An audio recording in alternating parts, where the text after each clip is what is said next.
Saúdo a todos com a paz do Senhor.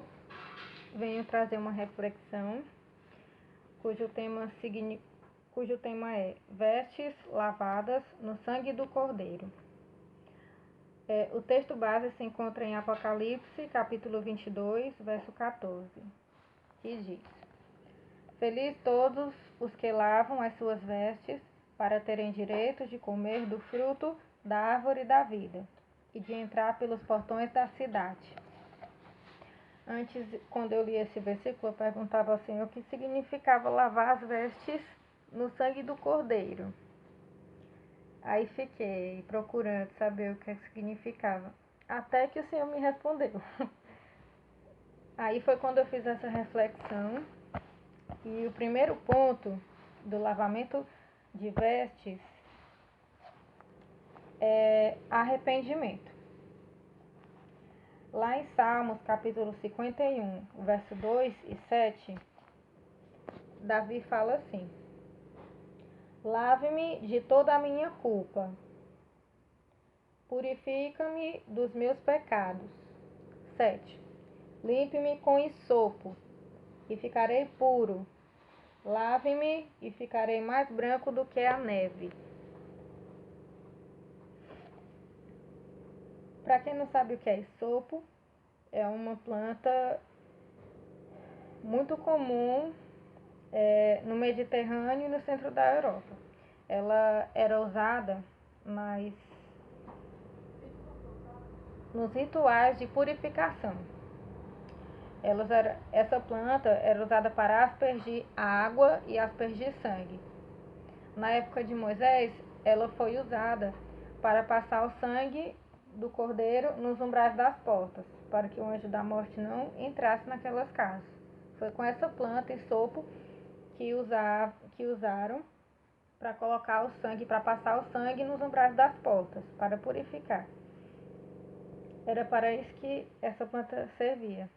Por isso que Davi, quando está aqui arrependido, pedindo a Deus que o perdoe, que o lave e que o purifique, ele diz: lava-me com hisopo, porque era bem comum usarem essa planta para purificar, nos rituais de purificação. Aí eu escrevi aqui no primeiro ponto: arrependimento. Este é o primeiro passo que devemos tomar todos os dias, nos arrepender verdadeiramente. E assim, o Senhor nos perdoará e nos purificará, nos limpará, porque o seu sangue nos purifica de todo pecado. Precisamos nos arrepender, reconhecer o nosso pecado, reconhecer que somos falhos e que necessitamos do perdão de Deus todos os dias. Em Salmo 103, verso 12 e 13, fala: Ele afasta de nós a nossa culpa pelo pecado, tanto quanto o Oriente está longe do Ocidente. Como um pai que ama e compreende seus filhos, assim o Senhor é bondoso e é compreensivo com aqueles que os respeitam e lhes obedecem. Então o Senhor é misericordioso para com quem anda em retidão, reconhecendo suas falhas e não usando o perdão de Deus como desculpa para pecar novamente. O Senhor me perdoa, então eu vou pecar de novo. O Senhor vai me perdoar? Mas não é assim que funciona. Esse não é o arrependimento verdadeiro. E o primeiro ponto para lavar as vestes é arrependimento verdadeiro. Aquele que você se arrepende verdadeiramente e não comete novamente. Confiando que o Senhor o perdoará de novo, como eu já falei. Tem que haver arrependimento verdadeiro, porque o Senhor é amor, mas Ele também é justiça. E se você não se arrepender verdadeiramente, como é que você vai manter suas vestes limpas? Sujando elas todo o tempo. Segundo ponto, santificação. 1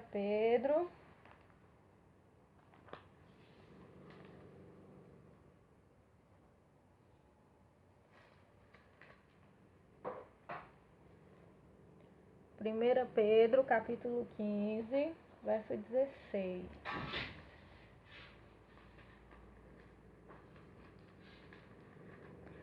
1 Pedro, capítulo 15, verso 16, que diz assim: Mas agora sejam santos em tudo quanto fizerem, tal como É santo o Senhor que os convidou para serem seus filhos.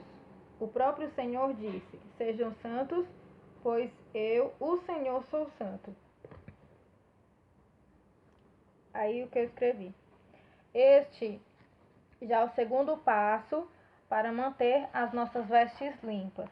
Procurar não nos corromper com as imundícias desse mundo. Pelo contrário, resguardar, evitar certos tipos de coisas ou atitudes que venham fazer com que perdamos a nossa santidade. Pois ser santo é ser separado, separado do pecado. Devemos nos santificar em tudo. Aí eu vou citar 3 exemplos. Primeiro, na alma, no espírito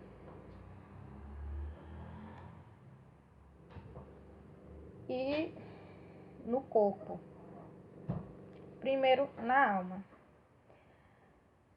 Para quem não sabe o que significa. Alma, manifestação do ser não material do homem. Conjunto de razão, mais sentimentos, mais emoções, mais temperamento, mais personalidade. Espírito, manifestação do ser imaterial que se relaciona com Deus.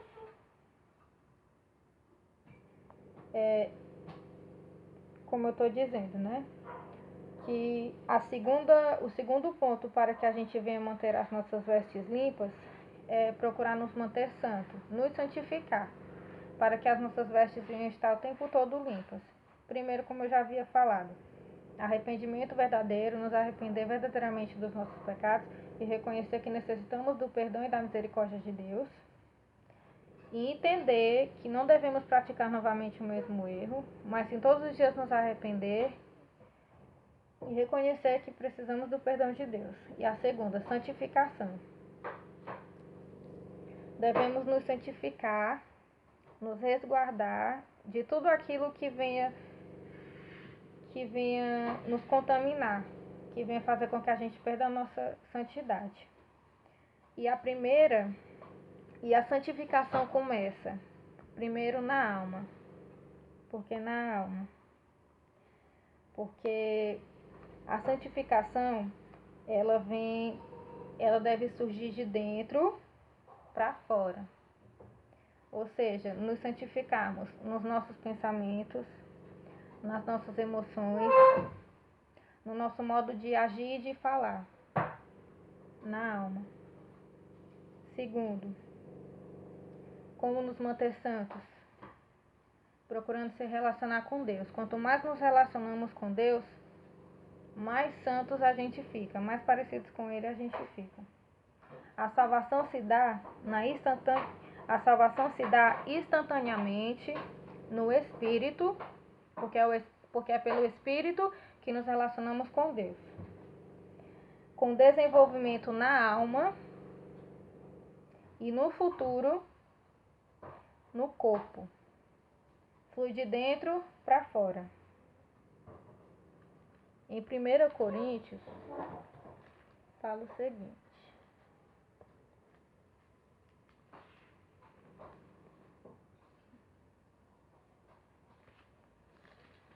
Primeira Coríntios, capítulo 15. 1 Coríntios, capítulo 15, verso 48 e 53. Todo ser humano tem um corpo terreno, mas todos, quanto passam a pertencer a Cristo, terão um corpo celestial. Tal como cada um de nós tem agora um corpo igual ao de Adão, assim também, algum dia, teremos um corpo igual ao de Cristo.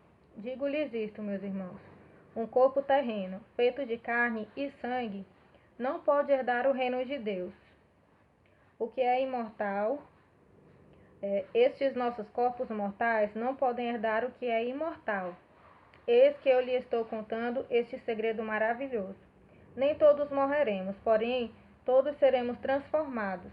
Tudo acontecerá no instante, no piscar de olhos, quando for tocada a última trombeta, porque virá do céu um toque de trombeta, porque virá, e todos os que já morreram, de repente ressuscitarão com novos corpos que jamais morrerão, e todos nós seremos transformados, porque os nossos corpos terrenos, os que temos agora e que são mortais, precisam ser transformados em corpos imortais que não podem morrer.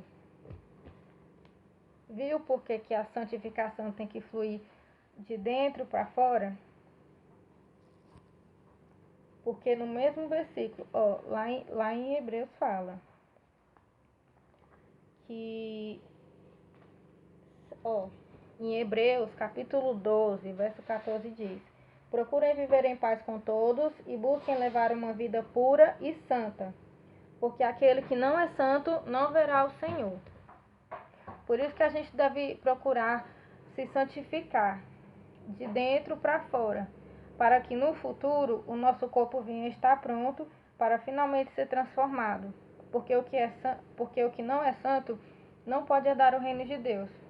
Pois a palavra também fala que o santo não se mistura com o profano. Então como é que a gente quer morar com Deus sem se santificar? Como é que a gente vai morar com Deus se sujando todos os dias com pecado? Não procurando se santificar, manter o seu corpo pronto para morar com o Senhor? Porque a transformação vai ocorrer, mas depende da gente, é no decorrer da nossa vida. Até chegar ao arrebatamento, ou até se um dia morrermos em Cristo e formos ressuscitados, é um processo, A santificação é um processo. A gente vai se santificando, e se ainda estivermos vivos, vamos estar santificados. E aí, quando o Senhor vier buscar a igreja e transformar o nosso corpo, finalmente a santificação, o processo de santificação em nós, que flui de dentro para fora, finalmente vai estar completo. E a gente vai poder ser dignos de adentrar nos céus, porque a gente vai estar santo e purificado. Não vamos estar corrompidos, mas santos, digno de morar com o Senhor no céu. Porque o profano não se mistura com o que é santo. E assim poderemos ser dignos. Flui de dentro para fora, começando na alma, no espírito e finalmente, futuramente, no corpo. Quando o Senhor transformar o nosso corpo, transformar o incorruptível, transformar o corruptível no incorruptível. Terceiro ponto, temor. Mantendo as vestes limpas. Como queremos morar com Deus, com um Deus que é santo, se não procuramos nos manter santo? Foi o que eu já falei. Pois sabemos que o profano não se mistura com o santo. É impossível herdarmos o reino dos céus se não estivermos santificados. Aí eu fiz uma pequena ilustração para terminar o vídeo. Imagine que a sua vida é uma bela túnica branca e que você precisa fazer de tudo para não manchá-la com sujeira alguma. E se caso haja alguma sujeira, apressadamente você a lava para sempre a manter limpa de toda sujeira, de toda mancha do pecado. Pronto. A nossa vida é uma túnica branca. Infelizmente, a gente ainda não é perfeito. Todos os dias a gente peca, todos os dias cometemos erros e falhas que fazem com que as nossas vestes acabem tendo algumas manchinhas.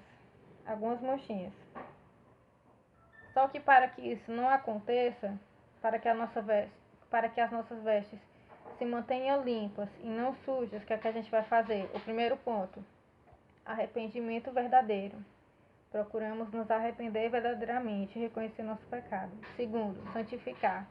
Reconhecendo o nosso pecado, procuramos levar uma vida em santidade, em santificação. Procurando fugir do pecado para não pecar novamente e correr o risco de sujar nossas vestes. Mantendo-as limpas de toda mancha, de todo pecado. Isso é a nossa vida. Agora, para encerrar, eu faço uma pergunta. Você já lavou suas vestes hoje?